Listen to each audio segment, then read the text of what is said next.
did you get that? He's been here all along. Oh. Hi, and Hello. welcome back. We're To- in a new We're in a new set. location. Look, and the sign says on air. We've made it to our secondary location. We did it, guys. We moved. Welcome back to Lit Laugh Lounge, and our bonus episode because we got new toys. We did get new toys, and they're color coded. So We touch tips. we have to see if they work, and we also, I don't know. We had some crazy summers. We did have some crazy summers. We were gonna recount our summers and the books that we read in the summer, and then we were gonna ask you guys what we should read next because we need a break from Miss Sarah Janet Moss. Is that her middle name? Maybe Jane? Sarah. It was something unexpected. I remember. Jackson? Jess. That sounds terrible. Why would her parents do that to her? Sarah I don't- Jess Mass? I don't know. There's too many S's. Well, I'm not Miss Moss's fucking parents. Well, anyway, you can go first. Tell us about your summer. Well, What did you do this summer? I love this question. I studied abroad in Taiwan. I'll give you my top three moments from Taiwan. There's a cool town called Jiufen. It has lanterns like all over it, and it's like in the mountains, and it's really pretty at night because all the lanterns turn on. And I don't know, I miss Jiufen. It was pretty. Had some good food too. The third thing I miss, second thing I miss, is I'd say transportation. I really like their subway system. Very nice, very convenient. Florida could never. Literally. Ronald. Come on, Ronald, get on it. And my third thing is my little boo Her thing. boyf. Her boy. Her boyf. I did not have a boyf. A little boo thing I met there.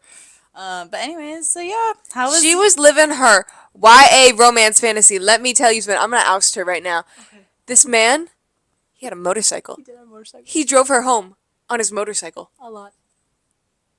And like over like bridges and like rivers, like on the streets. of She went over Taipei. rivers and seas, And guys. bridges, and like I was just like, I'm in a movie. Wow. I really hope he doesn't see this. It'd be kind of embarrassing. How would he find this? I don't know. He knows I have a podcast, but he doesn't Oh, know no. what it's called. So, Oh, okay.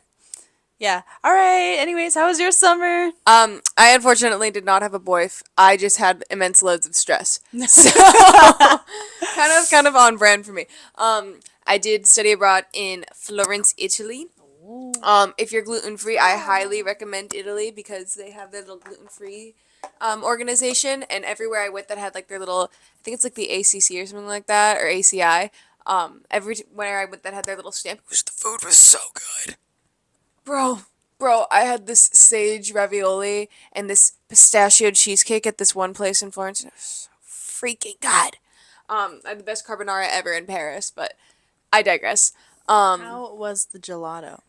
The gelato was really good. There was this gelato place by my house that was like the real gelato. It wasn't like, you know how people say like real gelato if it's kept in tins? It was called Scrano, I think is what it was called. And they had the weirdest flavors.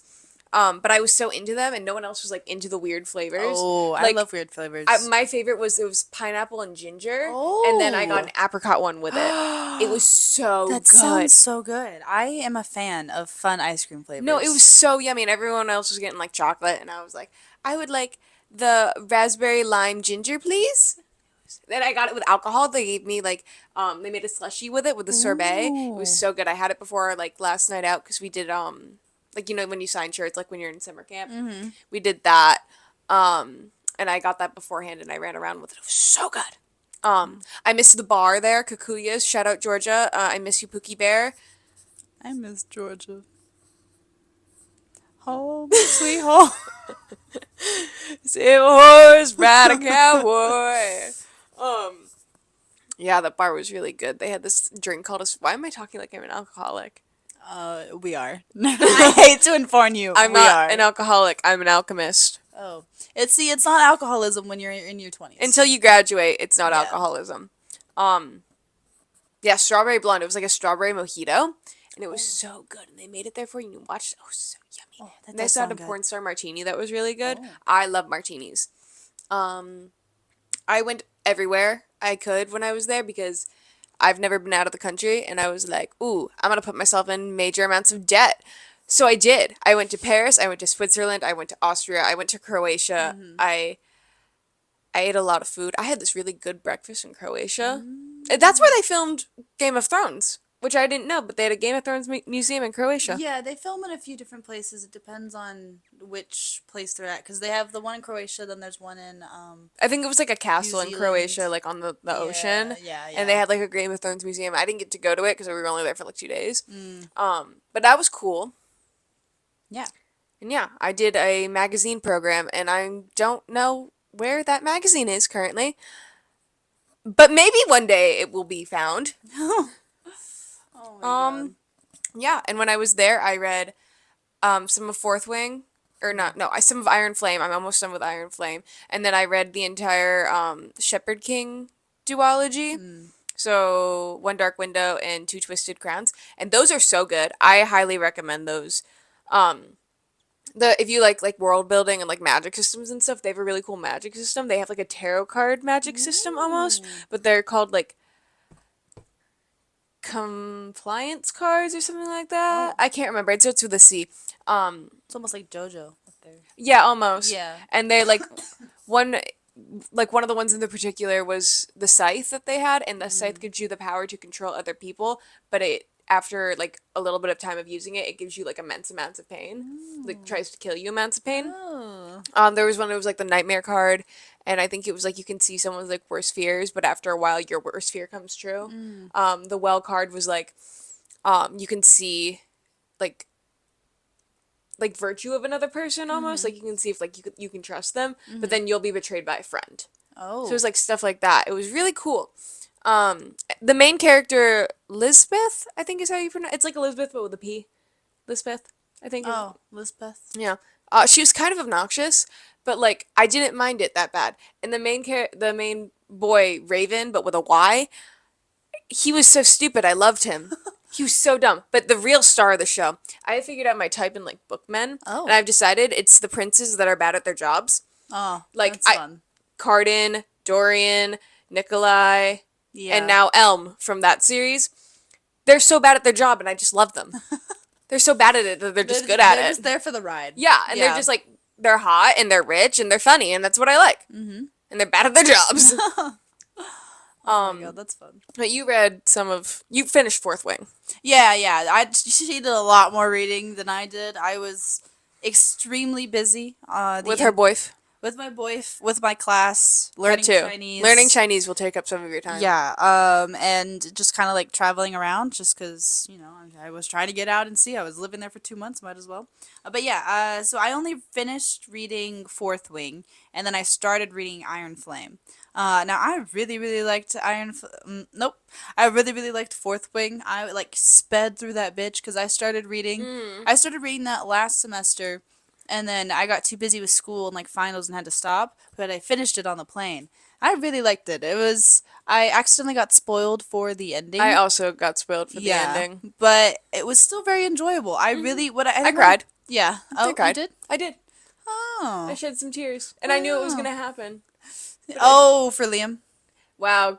Spoiler warnings. My bad. It's just, I was talking about the person that shows up at the end. Oh, I knew about that too. Yeah, I knew about that. I didn't know about that one. Yeah, I knew about that one. L word. Well, my bad. Sorry, guys. One thing about me is I will spoil a book for you. yeah, it's true. Anyways, so, oh yeah, Fourth Wing. I really liked the banter between the dragons. That was probably like my favorite. Yeah, the dragons are really funny. Mm-hmm.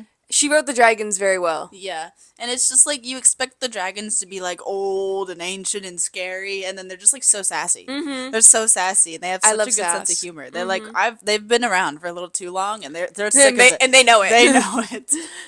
So yeah, I really like that. And then Iron Flame for me is going very slowly, very very slowly. I don't know. I'm having a very hard time getting like I started it on that same play ride I finished Fourth Wing on. and I think I read like a couple of pages, and I was like, I can't do this. I can't keep going. I can't do I'm it. tired of this, Yeah. Grandpa. No, literally. And I read like a couple, like maybe a chapter or two actually in Taiwan, and then like a little bit on the various plane rides I had after that. Mm-hmm. And then now I'm only 42%, and I've been attempting to read it for like 3 months. So Yeah, I have probably like 10 chapters left of Iron Flame. I don't know, but I stopped reading Iron Flame like halfway through, and then I was like, I want to pick up these other two random books. So, yeah, don't know why I did that. But I think it's because Zayden annoys the shit out of me. He is- lost all his sass. he did. He's not cunty anymore. No, it's just the dragons now. I know, I miss the cuntiness. He's very whiny. He's He's so like, whiny. please love me. He's like, please say those three little words, and she's like, fuck you, and No. he's like, no, No. other words. I know you love me. just Vocabulary test. don't. Yeah.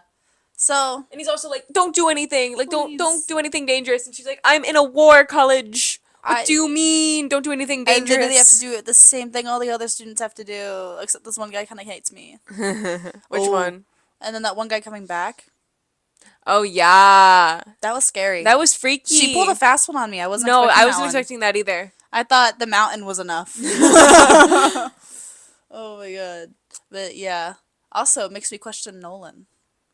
I'm like, whose side is Nolan on? Who's Nolan? The Mender. Oh yes, yes. Nolan is I don't know. He's interesting. He's interesting. I also have no idea, so I don't know why I was acting like I was hiding a secret. I have a secret. I know something. Oh, I know something. Yeah.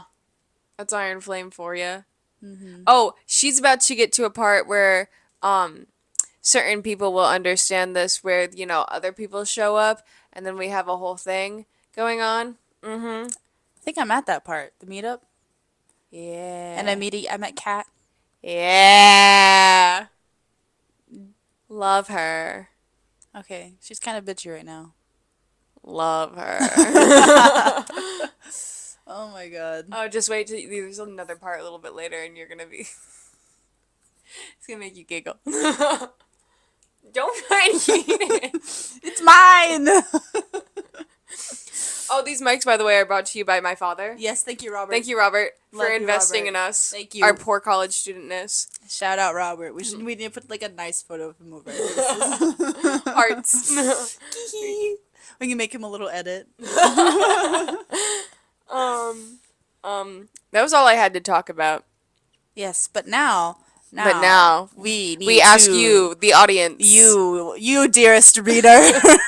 Dearest gentle reader. Oh wait, what's the dearest gentle reader?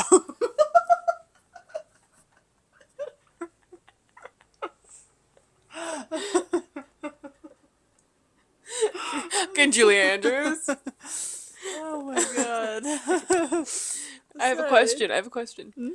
How would you like your eggs? Scrambled Hard boiled or fertilized? Listen.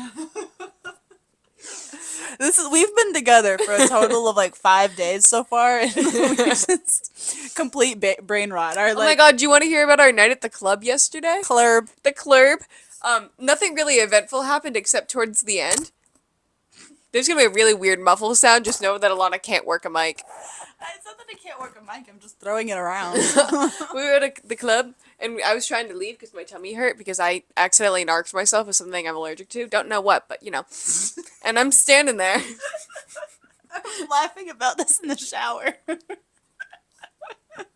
I'm standing there, and I'm watching Alana talk to this guy that she works with, and she's like, "You work at Target, I work at Target. This is crazy." And my other friend Jenna is talking to her neighbor's best friend, and I'm just standing there at the bar trying not to die while Gabe sings Taylor Swift.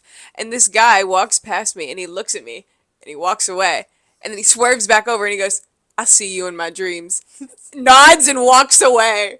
And then I turn around, and Gabe's looking at me, and this other random man is looking at me, who's probably like 10 years older than me, and instead of choosing to go tell my friend the gossip, I chose this random man who I don't know. And I just he was like looking at me, and I could tell in his soul he wanted to know the team. So I walked up to him and I was like, that man just told me that he would see me in his dreams. And he went, do you have that effect on people? And I was like, I guess. I don't know. Oh my Yeah, that was my night. And then Gabe told you later that, that he saw that man before, and he was just pointing at you.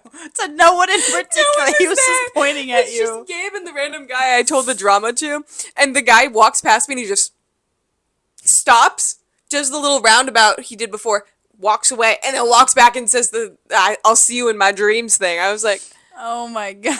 smooth. And then Haley would look over and see me aggressively shaking my coworker and giving him kisses on the cheek. She was like, yay! Because I was like, I taught you how to make a latte. And that was our night. Anyways, so back to what we Oh, recorded yeah. this for. We need you, dearest We reader, need you. to choose our next book. It's actually not gonna be you choosing at all, but we just wanted, I would like opinions, but I think there's probably like 3 of you. yeah. So, And we are probably also gonna just choose the one we want to read, anyways. So, but tell us anyway, because I can be easily swayed. uh-oh. I fall victim to peer pressure. Okay. Alrighty. So for our next books, we wanted to do a like just a standalone book, so we're not having to commit to a whole series. And also we wanted to make sure that we could do like a spooky book in time for October. Halloween. Because, oh my god, guys, Halloween is my Super Bowl. And all of October. I'm already prepped for October. It's a ghost blanket, guys. I'm already ready. Yeah. We have been planning, or she's been planning our outfits for Halloween forever. So we are getting prepared. We will be looking bomb this will. Halloween. Look will. out. Anyways, our first book, Gods of Jade and Shadow. The Mayan god of death sends a young woman on a harrowing, life-changing journey in this one-of-a-kind fairy tale inspired by Mexican folklore. The Jazz Age is in full swing, but Cassiopeia Tun is too busy cleaning the floors of her wealthy grandfather's house. Damn, Cinderella. Cassiopeia. Oops, my bad. No, I did that earlier. It's the dyslexic in me. Anyways, cleaning the wealthy grandfather's house to listen to any fast tunes. Nevertheless, she dreams of a life far from her dusty small town in southern Mexico. A life she can call her own, yet this new life seems as distant as the what the hell are you doing? Miming. As distant as the stars until the day she finds a curious wooden box in her grandfather's room. She opens it and accidentally frees the spirit of the Mayan god of death, who requests her help in recovering his throne from the treacherous brother. Failure will mean Cassiopeia's demise, but success could make her dreams come true. In the company of the strangely alluring god and armed with her wits, Cassiopeia begins an adventure that will take her on a cross-country odyssey from the jungles of Yucatan to the bright lights of Mexico City and deep in the darkness of the Mayan underworld. Yeah. I started giggling though because it was like when it said the strangely alluring god. I always think of those really bad like book descriptions where it's like it'll be like, I don't know, Miles Fitzgerald. I hate him so much. I hate him with my entire being. But oh my god, But, oh my god, he's kind of eyes. hot. But have you seen those muscles? Damn, Daddy, take off your shirt. Like, oh, I thought you didn't like him. The mood just changed really quickly, and I am confused. I don't like it. I don't like it I'm yet. not ready for this. No eggs are being put away. Anyways, so Gods of Jade and Shadow, I think it'd be really interesting because we haven't really done a book like taking place in kind of like another culture like that. Yeah. We mainly just do fantasy, or whatever the selection is. We mainly do fantasy or like, I guess, what would that be? Like high That's class? dystopian. Or I know, dystopian, but like, just, Well, if you ask my sci-fi professor from last year, possibly sci-fi. Huh. Anyways, yeah, so I think it'd be fun doing another culture too. And on that same note, we have the Sword of Kaigan. A mother struggling to repress her violent past. A son struggling to grasp his violent future. A father blind to the danger that threatens them all. When the winds of war reach their peninsula, will the Matsuda family have the strength to defend their empire, or will they tear each other apart before the true enemies even reach their shores? High on a mountainside at the edge of the Kaiganese Empire live, the most power live. I'm gonna kill myself. Okay. Empire live the most powerful warriors in the world. Superhumans capable of raising the sea and wielding blades of ice. For hundreds of years, the fighters of the Kusanagi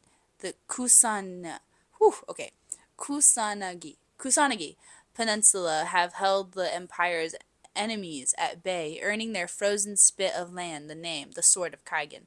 Born into Kusunagi's legendary Matsuda family, 14-year-old Mamoru. Yep. Mamoru. Yep. Has always known his purpose, to master his family's fighting techniques and defend his homeland. But when an outsider arrives and pulls back the curtain of Kaigan's alleged age of peace, Mamoru realizes that he might not have much time to become the fighter he was bred to be. Worse, the empire he was bred to defend may stand on a foundation of lies. Misaki told herself that she left the passions of her youth behind when she married into the Matsuda house. Determined to be a good housewife and mother, she hid away her sword, along with everything from her days as a fighter in a faraway country. But with her growing son asking questions about the outside world, the threat of an impending invasion looming across the sea, her frigid husband grating on her nerves, Misaki finds the fighter in her clawing its way back to the surface. Do you want me to do the other two? Yeah. That one sounds interesting. It does. It does sound really interesting. It sounds hard to pronounce, though. Yeah. Yeah. It's just because, like, the Japanese words are just a little hard to grasp at first. But once you pick them up, Once you got them, you got them, yeah. Yeah. But I think that would be fun, especially because it's, like, it's not a, like, traditional, like, 17-year-old girl trying to save the world. This is like a family dynamic kind of thing. Yeah, and I've also, this one, and then I think, yeah, the next one, I've heard really great things about. Every time I look up standalone, like, fantasy books on TikTok, like, these two come up. So, like, I trust the TikTok girlies sometimes. Sometimes. As long as it's not smut related. Yeah. I trust them. Yeah. So, for the next one is Tress of the Emerald Sea. Tress of the Emerald Sea is a standalone story set in Brandon Sanderson's Cosmere universe. Tress is a seemingly ordinary girl living on an island in a vast emerald sea. It's a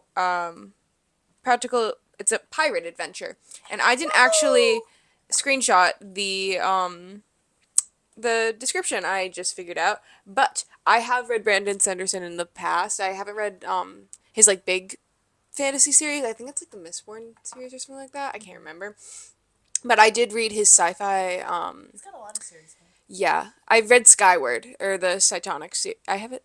Cytonic. Yeah. Yeah, I can look up the description. Okay. Yeah, I read that, and I really like his writing. I think for a dude like writing a girl character is like something that you like tiptoe the lines of, and I think he did a pretty good job about it with Skyward. He's also really cool because he isn't like. I think he's one of those people that just like decided to write a book one day. Yeah. He was like he had like a normal job and like other shit, and then it was just like, you know what, I'm gonna be an author, and then was actually really good at it. And then 700 books later. Yeah. Shit, I forgot what it's called. Tress of the Emeralds. I know he wrote this for his wife too, which I think is really sweet. Okay.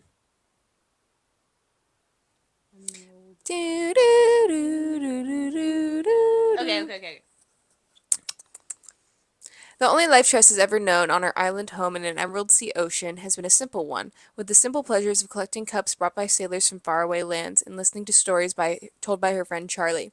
But when his father tries to take him on a voyage to find a bride and disaster strikes, Tress must stow away on the ship and seek a sorceress in the deadly midnight sea amid the spore oceans where pirates are around. Can Tress leave her simple life behind and make her own place sailing the sea where a single drop of water can mean instant death? I love pirate books. Let me be clear. Pirates. I love pirate books. I love pirates. So, this is a big contender for me. This is a big contender. This fits us very well. Yes. I will wear a pirate hat if we do this. I wear my full getup. I'll bring my compass. You bring your ship. Yeah. You guys can't see it because you're on a tripod. But and also just listening. But behind you is my entire pirate bookshelf, along with several glass fish, shark teeth, and a boat in a bottle. I really like pirates. And I think the next one that was a contender was the Night Circus, which I have heard a lot about. I heard a lot of mixed things, I think. But I know it's very popular. Okay. Woo! Anyway. The circus arrives without warning. No announcements precede it. It's simple there, when yesterday was not. Within its black and white striped canvas tents, its utterly unique experience full of breathtaking amazements. It's called, it is called Le Cirque des Rêves. Rêves. I don't speak French. And it's only open at night. But behind the scenes, a fierce competition is underway. A duel between two young magicians, Celia,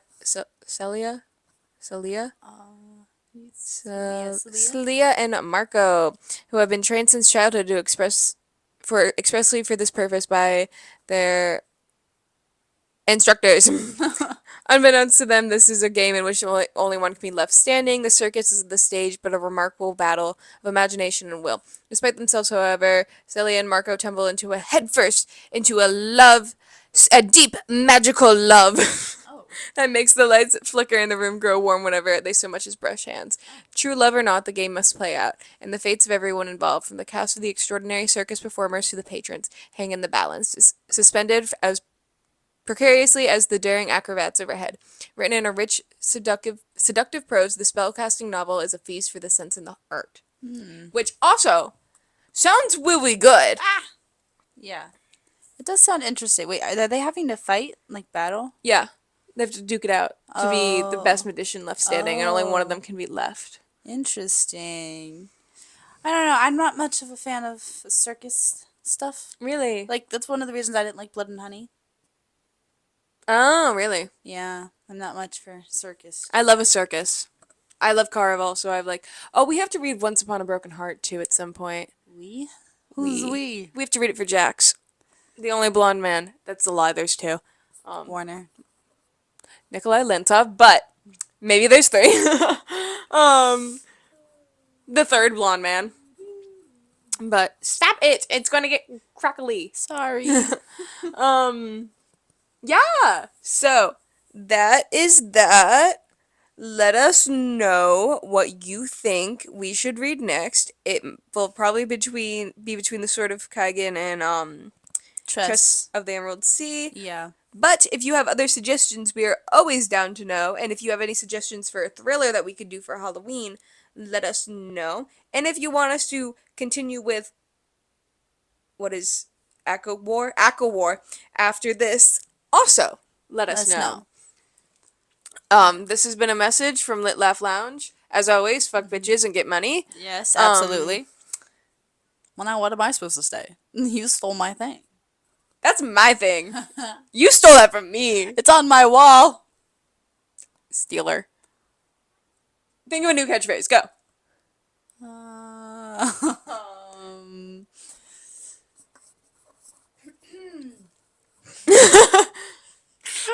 Okay, well, see you next time. Bye.